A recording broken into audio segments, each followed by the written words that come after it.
बिस्मिल्लाहिर्रहमानिर्रहीम। अस्सलाम वालेकुम यूट्यूब फैमिली, उम्मीद है कि आप सब ठीक होंगे। आज मैं बनाऊंगी चाय के साथ सर्व किया जाने वाला प्लेन केक जो बेकरी से बहुत ही ज़्यादा महंगा मिलता है, और मैं आपको सिखाऊंगी किस तरह से हम इसे घर में बहुत ही सस्ते तरीके से और आसान तरीके से बना सकते हैं बगैर ओवन के। तो मैं हूँ सबा फिजान और आप देख रहे हैं सबा फिजान इजी रेसिपीज़। बिस्मिल्लाहिर्रहमानिर्रहीम। तो सबसे पहले मैं यहाँ पर लूँगी 2 प्याली मैदा। 2 प्याली मैदा 2 कप के बराबर होगा। इसको एक स्ट्रेनर में डाल लेंगे। अब मैं यहाँ पर इसमें ऐड करूँगी 1 टेबलस्पून बेकिंग पाउडर, और इन दोनों चीज़ों को हम अच्छे तरीके से छान लेंगे। और अगर आप चाहते हैं कि आपकी रेसिपी सेम ऐसे ही बने तो आपको वीडियो को लास्ट तक देखना होगा, कोई भी स्टेप स्किप मत कीजिएगा। अब इसे हम चम्मच से अच्छे तरीके से मिक्स कर लेंगे। अब मैं यहाँ पर लूँगी एक बाउल और उसमें मैं ऐड करूँगी 3 अंडे। आज मैं कोई मशीन, कोई हैंड बीटर, कोई बीटर यूज़ नहीं कर रही। मैं आज आपको सिखाऊंगी कि हम कितनी आसानी से कांटे से, एक फोक से घर में केक बना सकते हैं।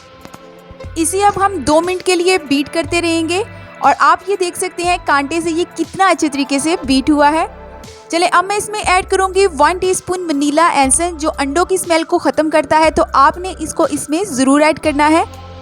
इसको मिक्स करने के बाद अब मैं यहाँ पर लूँगी 1 कप चीनी जिसे मैंने ग्राइंड कर लिया है, अच्छे तरीके से पीस लिया है। इसको इसमें थोड़ा थोड़ा ऐड करते जाएंगे और चीनी को हम अच्छे तरीके से मिक्स कर लेंगे। याद रखिएगा चीनी हमने बहुत अच्छे तरीके से पीसनी है ताकि ये आसानी से मेल्ट हो सके, क्योंकि हम यहाँ पर कोई बीटर यूज़ नहीं कर रहे, मशीन यूज़ नहीं कर रहे। तो आपने चीनी को अच्छे तरीके से पीस लेना है। इस तरह से हम सारी चीनी इसमें ऐड कर लेंगे और इसे बीट कर लेंगे। अब इसके बाद मैं इसमें ऐड करूँगी 1/2 कप ऑयल, और इसको भी हम थोड़ा थोड़ा इसी तरह से ऐड करेंगे और इसको मिक्स करते जाएंगे। ये केक बेकरी से बहुत महंगे मिलते हैं, तो मैं आपको सिखा रही हूँ बहुत सस्ते तरीके से। आप घर में ज़रूर ट्राई करें, मेहमानों को सर्व करें, चाय के साथ सर्व करें। इंशाल्लाह ताला देखिएगा ये बहुत मज़े का केक बनता है, बहुत सॉफ्ट बनता है और सस्ता भी बनता है। चलें इन्हें बीट करने के बाद अब हम इसमें ड्राई इंग्रेडिएंट्स ऐड करेंगे जो हमने मैदा और बेकिंग पाउडर ऐड करके रखा था। इसे हम थोड़ा थोड़ा इसमें ऐड करते जाएंगे और मिक्स करते जाएंगे। स्पैचुला से मिक्स कर लें या आपके पास चम्मच है, जो भी आपके पास चीज़ है आप उसके साथ इसे मिक्स करें। लेकिन याद रखिएगा इसे हमने बहुत हल्के हाथ से, बहुत आहिस्ता आहिस्ता मिक्स करना है, ज़्यादा ज़ोर से इसे मिक्स नहीं करना, और मिक्स बहुत अच्छे तरीके से करना है ताकि इसमें जो लम्स हैं, जो गुठलियाँ हैं वो ना बने, वो ख़त्म हो जाएँ। और अगर आपको वीडियो पसंद आया करे तो वीडियो को लाइक कर दिया करें, चैनल को सब्सक्राइब कर दिया करें। ये आपकी तरफ से हमारी मेहनत का इनाम होता है, और मेरे प्यारे प्यारे बहन भाइयों की तरफ से एक मोहब्बत होती है, एक प्यार होता है। तो चैनल को ज़रूर सब्सक्राइब किया करें।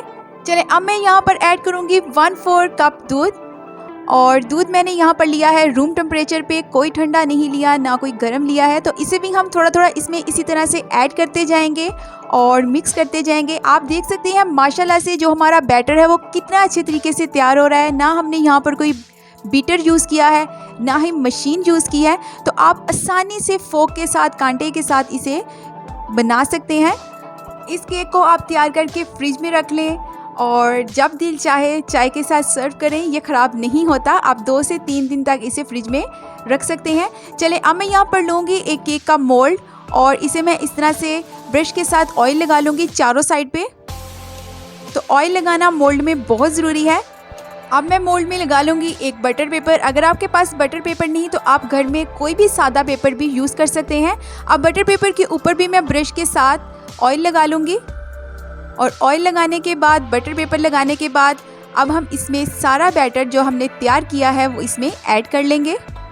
और माशाल्लाह से ये देखिए बैटर हमारा कितना अच्छे तरीके से तैयार हुआ है। अब मैं यहाँ पर लूँगी एक स्पैचुला और बाउल को अच्छे तरीके से साफ़ कर लेंगे, क्योंकि रिस्क जो भी हो हमें ज़ाया नहीं करना चाहिए।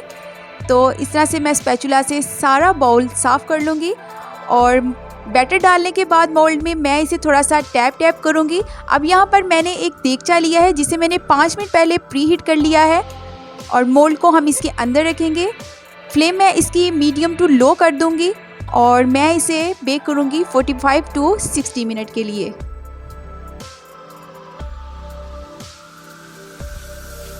बिस्मिल्लाहिर्रहमानिर्रहीम। चले केक को 1 घंटा हो चुका है, हम इसे चेक कर लेंगे टूथपिक से। सेंटर से मैं इसे पहले चेक करूंगी क्योंकि सेंटर से बाद में केक बेक होता है। मैंने इसे 45 मिनट पे चेक किया था तो ये अभी बेक नहीं हुआ था, तो इसे बेक होने में 1 घंटा लगा है। तो ये देखिए माशाल्लाह से केक तैयार हो चुका है। अब इस तरह से हम एक छुरी ले लेंगे और या आप एक लकड़ी का कोई चम्मच ले लें और केक को साइड से मोल्ड से अलग कर लेंगे। अब केक को निकाल लेंगे और इसका अब हम बटर पेपर वो रिमूव कर लेंगे और माशाल्लाह से ये देखिए ये कितना अच्छे तरीके से बेक हुआ है। अब मैं आपको दिखाती हूँ, ये बहुत ही ज़्यादा सॉफ्ट बना है। तो बाहर के महंगे केक से बेहतर है कि आप घर में सस्ते और आसान तरीके से केक तैयार करें। आप माशाल्लाह से ये देख सकते हैं ये कितना ज़्यादा सॉफ्ट बना है। तो मैं आपको अभी इसका एक स्लाइस दिखाती हूँ। ना कोई बेटर और ना ही हमने कोई मशीन इसमें यूज़ की है और फिर भी हमारा कितना अच्छा कितना मज़े का सॉफ्ट केक तैयार हुआ है। आप इसका स्लाइस चेक करें।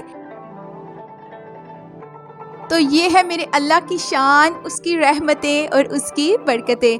अगर आपको मेरी वीडियो पसंद आई हो तो वीडियो को लाइक कर दें, चैनल को सब्सक्राइब कर दें, बेल आइकन का बटन दबाना मत भूलिएगा ताकि आपको मेरी हर आने वाली इतनी ही आसान और इतनी ही मज़ेदार रेसिपीज़ मिलती रहें। दोस्तों और रिश्तेदारों में रेसिपी को ज़रूर शेयर किया करें, कमेंट बॉक्स में अपनी कीमती राय का इजहार भी किया करें। तो अपनी दुआओं में याद रखिएगा। सबा फैज़ान को अल्लाह हाफिज़।